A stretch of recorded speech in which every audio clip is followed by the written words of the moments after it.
उसको लेकर इतना परेशान है, तो अभी अरावली जो शील्ड है पूरा नॉर्थ वेस्ट इंडिया का, तो उसमें अभी ऐसा रिलैक्सेशन वो क्या कोई लॉन्ग टर्म और परमानेंट डैमेज नहीं करेगा? अरावली में कोई भी रिलैक्सेशन नहीं दिया गया है।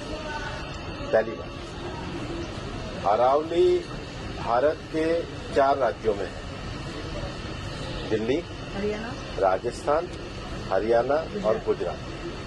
टोटल अरावली 39 डिस्ट्रिक्ट्स में है। अरावली की पिटीशन 1985 से चल रही है। इस पिटीशन में चलने के बाद अरावली में माइनिंग के स्ट्रिक्ट नियम होने चाहिए, इसके हम भी पूरी तरीके से समर्थन करते हैं। सुप्रीम कोर्ट ने चारों राज्यों को कहा कि अरावली की सेम डेफिनेशन होनी चाहिए। सेम डेफिनेशन में 100 मीटर को, जो कि 1968 का जो जियोलॉजी का स्टडी है रिचर्ड मॉर्फी, उसके कारण है। कुछ यूट्यूब चैनल ने और कुछ लोगों ने एक कंफ्यूजन खड़ा कर दिया कि 100 मीटर का अर्थ होगा टॉप के 100 मीटर। ऐसा नहीं है। उसका जो बेस स्ट्रक्चर है, जो पर्वत का बेस स्ट्रक्चर है, अगर वो जमीन के अंदर भी 20 मीटर है, वहां से लेके 100 मीटर तक प्रोटेक्शन है। तो जो 100 मीटर का प्रोटेक्शन है, जो लोगों ने कंफ्यूजन करा है कि मतलब ऊपर का 100 मीटर है, नीचे खुदाई कर सकेंगे, वो नहीं है। मैं आपको फिर क्लियर कर रहा हूं।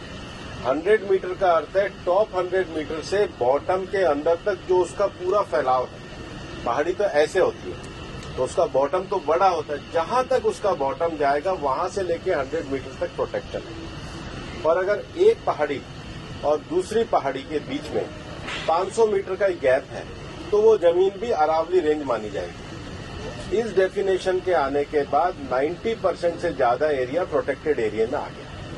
90% से ज्यादा। मेरा ये स्टेटमेंट लिख लीजिए, टोटल अरावली का एरिया 1,47,000 स्क्वायर किलोमीटर है। इसके बाद केवल अभी की जो मेरे पास 39 डिस्ट्रिक्ट है, केवल 217 किलोमीटर, मतलब 2% में ही माइनिंग हो सकती है, और वो भी हर तरीके से नहीं हो सकती। उसके लिए भी सुप्रीम कोर्ट ने डायरेक्शन दिया है कि आपने जैसे सारंडा और झारखंड में एक पूरा पहले माइनिंग प्लान बनाया है, वो प्लान तैयार करिए। वो प्लान तैयार करने के बाद भी ICFR जो इंस्टीट्यूशन है उसकी परमिशन होगी, उसके बाद ही परमिशन मिलेगी। दिल्ली में कोई भी माइनिंग अलाउ ही नहीं है, ना होगी। मैं फिर दोहरा रहा हूं, दिल्ली के अरावली हिल्स में माइंस पूरी तरीके से बैन है। अरावली में लगभग 20 से ज्यादा फॉरेस्ट रिजर्व प्रोटेक्टेड एरिया वो एज इट इज रहेंगे। तो reserve area, protected area, even 100 metre भी पहले क्या होता था, जो लोगों ने करा था कि टॉप को छोड़ के नीचे खुदाई करते थे, तो वो एक तरीके से उसके चारों तरफ करते थे। अब वो भी नहीं कर सकेंगे। तो मुझे लगता है सुप्रीम कोर्ट ने जो निर्णय दिया है, ministry of environment, survey of India, geological survey of India, और जियोलॉजिकल सर्वे ऑफ इंडिया में जो इंटरनेशनल स्टैंडर्ड है रिचर्ड मॉर्फी, उसको दिया। उसके बाद भी मामला सुप्रीम कोर्ट में है। हम पूरी तरीके से सहयोग करने के लिए तैयार हैं। पिछले 2 साल से लगातार स्वयं प्रधानमंत्री जी ने अरावली में वृक्षारोपण किया है। ये सरकार पिछले 1 साल से 2 साल से ग्रीन अरावली का मूवमेंट चला रही है। मैंने खुद ने पिछले दिनों उदयपुर में सारे डीएफओस की, मतलब चारों जिलों के 39 डीएफओ की मीटिंग करी है। हम हर डिस्ट्रिक्ट में अरावली की नेटिव स्पीशीज का एक नर्सरी लगा रहे हैं।